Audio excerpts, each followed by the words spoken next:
So I have started building my pressure washing trailer.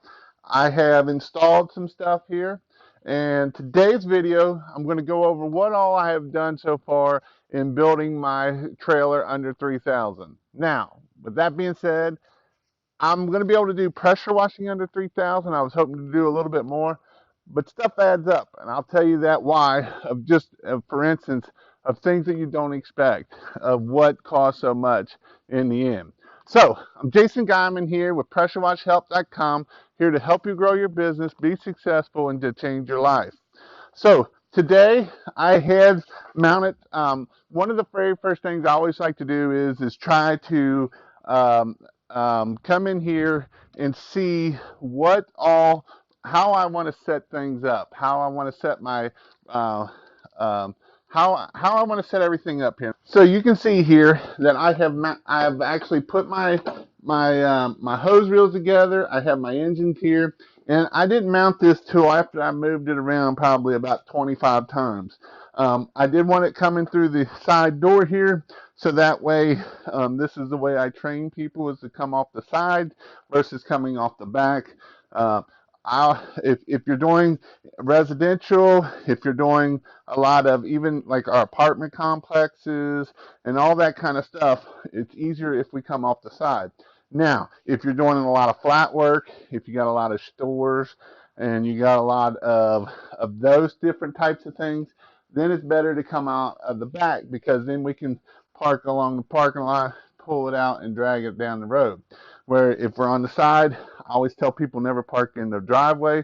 And the reason why we don't want to park in the driveway, and the reason why I mount them on the side, and the reason why is we do a lot of oil cleanup. You know, we go to a lot of these places and we clean up oil from the FedEx man, the oil drain, and if we can't get it up, I mean, I've seen a $25,000 driveway get replaced because we couldn't get the oil up good enough for the customer. It was up, but it still had a cloud, and she was very particular. And guess what? That car dealership got to pay $25,000 to go and clean and put a new driveway in for her. So I don't want that on my company. So that's why we always park out in the street unless we absolutely have to. And that's why I like coming out of the side. And I also wanted to, where I could reach here to get in, but I could also get in right here and be able to, because all my chemical stuff is in water tank is going to be over here on this front side. So I got my hose reels mounted here. I got my pressure washer mounted here. I made it where I can still pull the thing. I'm hoping to be able to get the starter switch for it and put the starter on it, so that way it'll just automatic. I don't have to go pulling my guts out. I can go and turn a key and turn it on. I wanted to just show you. So when we're pricing out stuff and we're trying to figure out how much everything costs and the whole 9 yards, the big stuff is easy to figure out how much that stuff costs.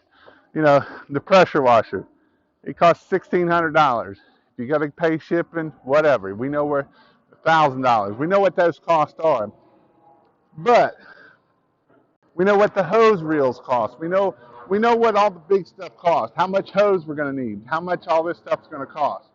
Now, when I'm done with this whole trailer, I'm gonna sit down and write down everything I use for this trailer, or everything you may need for a trailer. I'm gonna try to have it in a list where the cheaper places to buy here, there, and everywhere, and that kind of stuff. So I had procrastinated, and I had something come up that I need to get done tomorrow. So I need to get my unit done. So I went to Tractor Supply. I got me a tank. I got 150 feet of hose, because 150 feet of garden hose does 99% of our jobs. So that's why I went with 150 feet of garden hose. And I got this little bitty bag of stuff here. It's a couple filters, not much, probably less than 5 items. A bulkhead fitting. I needed some bushings and some bushings and that kind of stuff. So just this little bit of stuff right here is $300. I didn't stutter. I said $300. So when you're building a trailer and you got a budget, just remember all the little things. The little things add up. Um, like I say, we can budget the big things pretty easy. We know what it is. We know where we got to get it from, the whole 9 yards. The little bushings, the plugs, the couplers for the pressure washer, and that adds up. It don't seem like a lot, but it will add up very, very quickly. So when you're building a rig and you say, you figure out that you need, just say you got a $4,000 budget, just remember that the little stuff adds up. And it don't matter, I always try to add about $500 to $1,000 in miscellaneous stuff, anywhere in between there, just in case.